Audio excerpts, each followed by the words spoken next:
So how do we learn all the scale shapes across the neck and then use them afterwards totally effortlessly with no hesitation and no trying to figure out where the notes are? That's the second video about this issue here, and so go back and watch the previous one if you haven't. The second thing here is called learning is forgetting. And that's not just clickbait. It's also very, very true. Because when we practice scale shapes, we make a mistake. Again, this is the second mistake we make.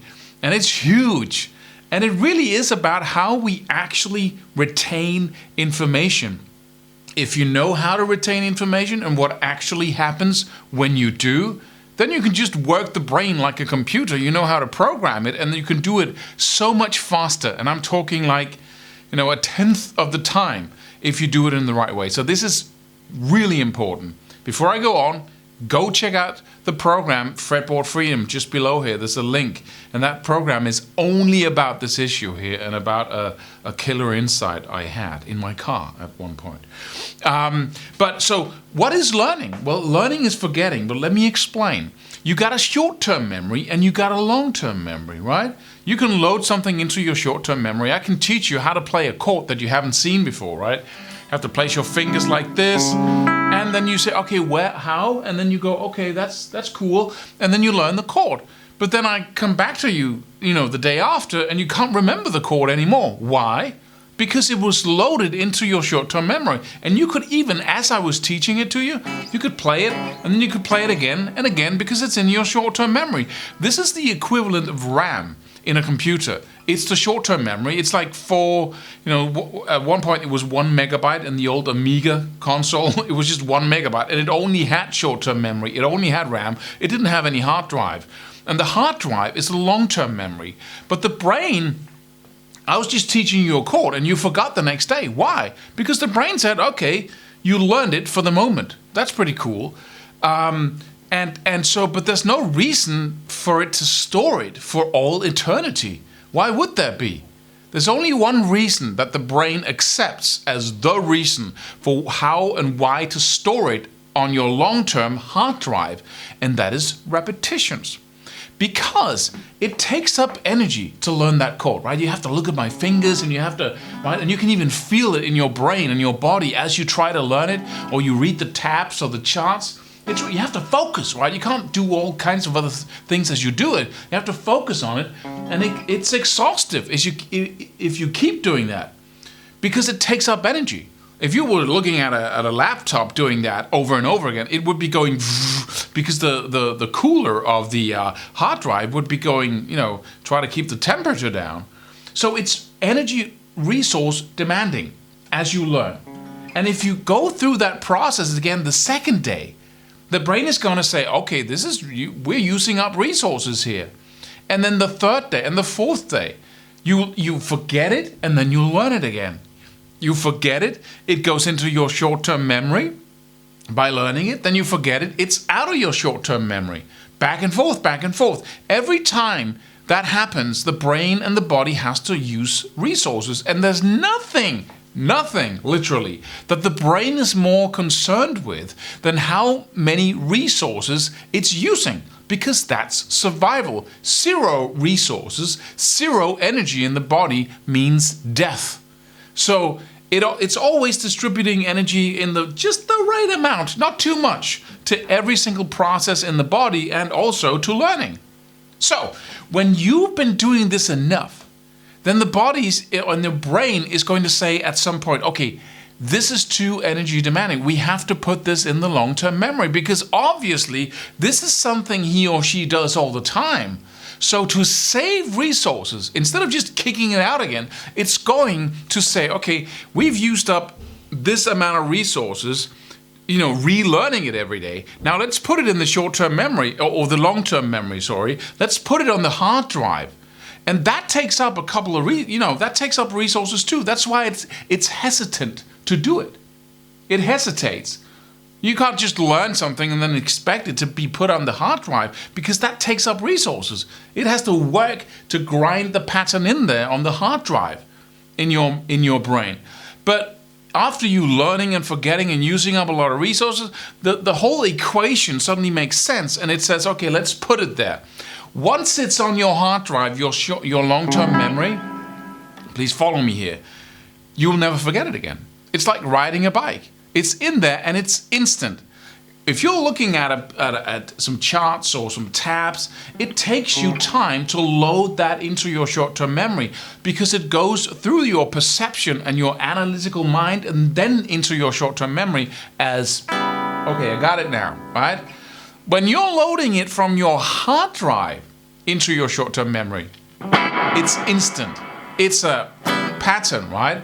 And we got all kinds of, we can remember something on a motorical level, we can remember something on a visual level, an auditory, a language level. So there's different ways, different little boxes we can store information in. But when it comes to scale shapes, that's a visual and motorical thing, but that's another thing we're going to talk about.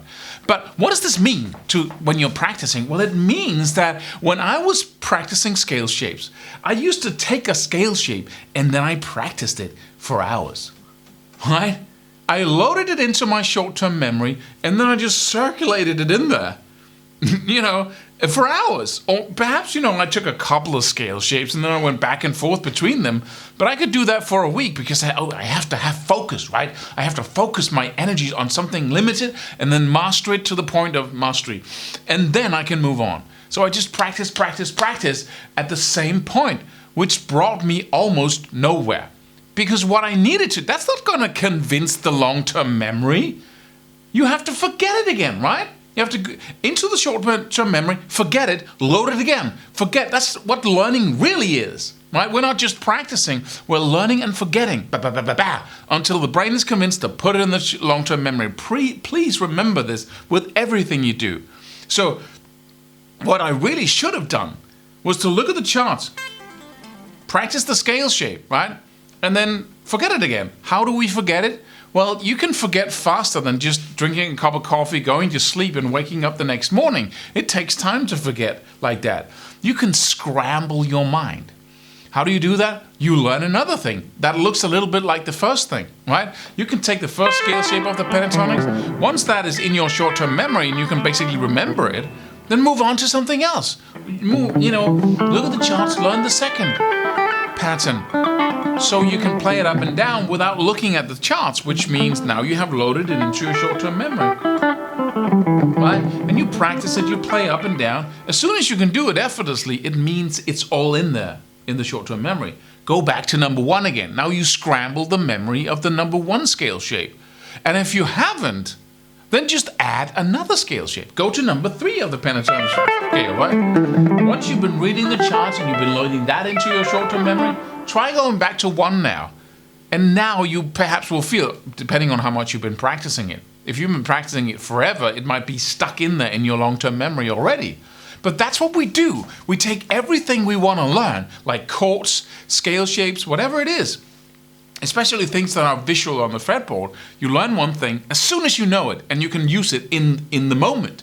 You move on to something else to scramble the memory of the first. If that's not enough, you move on to something else to scramble it. See, once you go back to the first and you've forgotten it, you go, wee! Instead of going, oh, I should have learned it now. It's amazing how I forget. That's the wrong approach, because that's a reflection of you not knowing what actually happens in the brain when you learn. So you should be thrilled when you can't remember the first shape again. So you relearn it, and this time it takes you like 30 seconds, right? Instead of 5 minutes. You load it into a short-term memory. As soon as you got it, bam, move on to something else. Move on to number 2.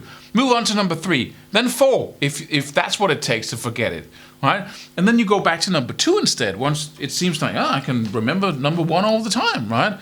Move on to number 2 as your focus, and then scramble it by practicing all the other shapes. Go back to number 2. Forgotten it. I can relearn it, right? Move on again. So you constantly take one focus, one scale shape, and then use the other shapes to scramble the memory of that so you can return to it all over and over again. The key is to move on as soon as you loaded the information, the visual information of the scale shape into your short-term memory. If you don't, you're wasting your time. Same thing goes for chords, right? Stop playing the same freaking chord once you place your fingers. It's over, right? You've loaded it into your short-term memory. I can play the C, C, C, C, C, right? go on to something else, scramble it so you can remember the C, so you can relearn it, so you can forget it and learn it, forget it and learn it, until the brain says, okay, this is too much energy. Let's put it in the huge bucket. And that's the cool thing about the hard drive. It's enormous. You can remember, like, you got like 1 million terabytes in that computer, right? And in short-term memory, you can basically remember 3 things at a time, right? When you say, if you try to remember 3 numbers, and if you want to remember more numbers, just like that, you have to couple them. So you say 32, 64, 11, 32, 64, 11, 32, 64, 11. If you add a 4th, you're getting in trouble. That's how little you can have in your short-term memory when it comes to a little sequence of numbers. But so that's the recipe here. And if you will watch this video again and again in the morning, you won't forget. Don't ever practice chords like this. Don't keep playing the same thing over and over again. You won't learn anything. But I will learn. But then you're practicing technique. If you're playing up and down the same scale shape over and over again, then what you become better at is playing, moving your fingers. The scale shape is in there already, and the brain says, okay, let's not put it in the long-term memory, because we just loaded it in one time and now he's using it. It's the forgetting. Forget it as fast as you can, right? Relearn it. Forget it as fast as you can by scrambling it, learning other things that looks a lot like it. Does that make sense? I hope it does. If it doesn't, try it out for a week, and I promise you'll see results you've never seen before. So, go check out the program right beneath here. Click the link, sign up for our free programs as well. Go to our website, guitarmastery.net, and be sure to subscribe to this channel. That was all. And Instagram as well. And I'll see you in tomorrow's video, which is also about learning scale shapes the fastest way possible. So see you then.